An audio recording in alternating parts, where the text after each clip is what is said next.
Oke, sekarang kita membahas tentang kisah Nabi Adam alaihissalam.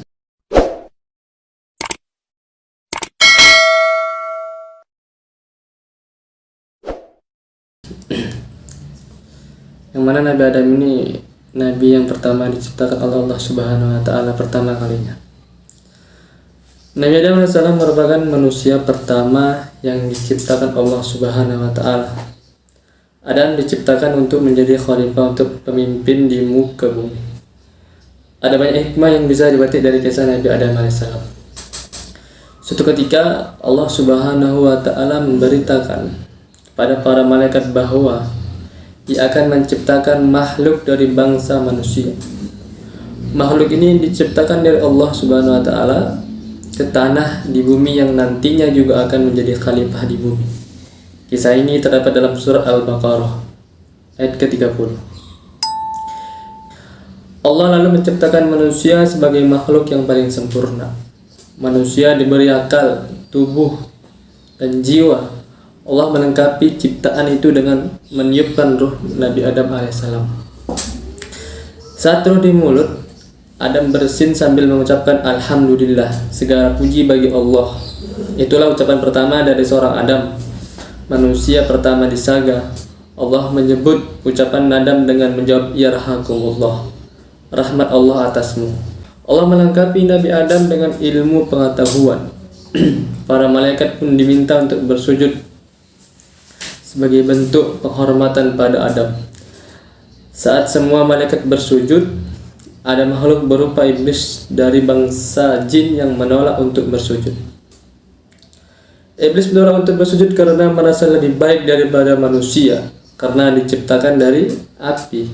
Mendengar jawaban itu, Allah lalu mengutuk iblis dan mengusir mereka dari surga. Nabi Adam pun berdiam dan hidup di surga selama beberapa waktu.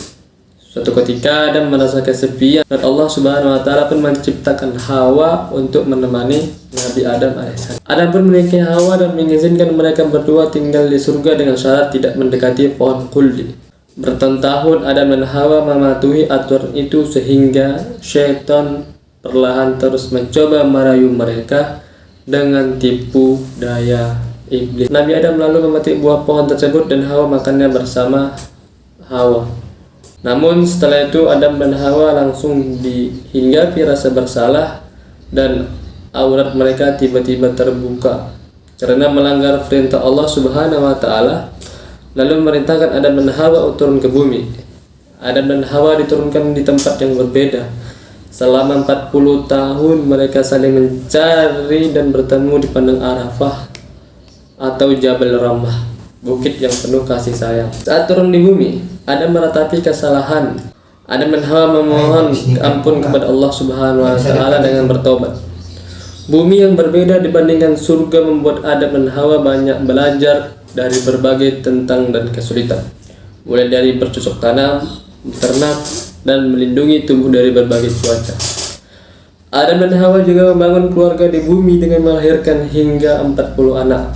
Banyak riwayat yang menyebutkan anak-anak Nabi Adam dan Hawa dilahirkan secara kembar. Sebagai khalifah di bumi, Adam juga diangkat sebagai nabi dan rasul yang bertugas berdakwah di bumi. Adam menyampaikan dakwah kepada istri dan anak-anaknya mengenai ajaran keimanan kepada Allah Subhanahu wa Ta'ala. Nabi Adam juga menghadapi persoalan antara anaknya, Qabil yang membunuh Habil. Adam sangat murka terhadap Qabil.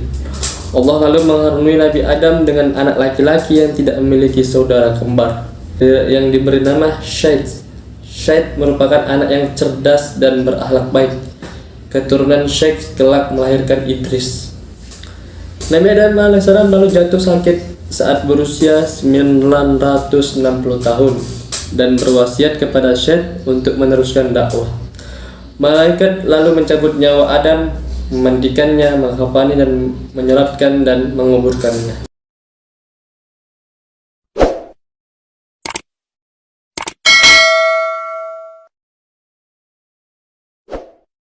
Sekarang kita membahas kisah tentang Nabi Idris alaihissalam. Tidak banyak keterangan yang didapat tentang kisah Nabi Idris di dalam Al-Quran. maupun kitab-kitab tafsir dan kitab-kitab sejarah nabi-nabi. Di dalam Al-Quran hanya terdapat 2 ayat tentang Nabi Idris, yaitu dalam surah Maryam ayat ke-56 dan 57. Dan diceritakan, hai Muhammad, Nabi Idris adalah keturunan ke-6 dari Nabi Adam, putra dari Yarid bin Mu'allas bin Kinan bin Anusi bin Syed bin Adam alaihissalam. Adalah keturunan pertama yang dikaruniai kenabian menjadi nabi setelah Adam dan Syed. Nabi Idris menurut sementara riwayat bermukim di Mesir, di mana ia berdakwah untuk agama Allah, mengajarkan tauhid dan beribadat menyembah Allah, serta memberi beberapa pedoman hidup bagi pengikut-pengikutnya agar menyelamat diri dari siksaan di akhirat dan kehancuran serta kebinasaan di dunia. Ia hidup sampai usia 82 tahun.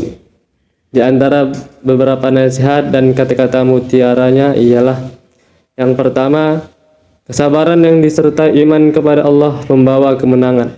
Yang kedua, orang yang bahagia ialah orang yang berwaspada dan mengharapkan syafaat dari Tuhannya dengan amal-amal solehnya. Yang ketiga, bila kamu memohon sesuatu kepada Allah dan berdoa, maka ikhlaskan niatmu. Demikian pula puasa dan sholatmu. Yang keempat, janganlah bersumpah dalam keadaan kamu berdusta, dan janganlah menutup sumpah dari orang yang berdusta, agar kamu tidak menyekutui mereka dalam dosa. Yang kelima, taatlah kepada raja-rajamu dan tunduklah kepada pembesar-pembesarmu, serta penuhilah selalu mulut-mulutmu dengan ucapan syukur dan puji kepada Allah. Dan yang keenam, janganlah iri hati kepada orang-orang yang baik nasibnya, karena mereka tidak akan banyak dan lama menikmati kebaikan nasibnya. Yang ketujuh, barang siapa melampaui kesederhanaan, tidak sesuatu pun akan memuaskannya. Tanpa berbagi-bagi nikmat-nikmat yang diperolehnya, seorang tidak dapat bersyukur kepada Allah atas nikmat-nikmat yang diperolehnya itu. Dalam hubungan dengan firman Allah bahwa Nabi Idris diangkat ke martabat tinggi, Ibnu Abi Hatim dalam tafsirnya meriwayatkan bahwa Nabi Idris wafat tak kala berada di langit keempat, dibawa oleh seorang malaikat. Wallahu a'lam bishawab.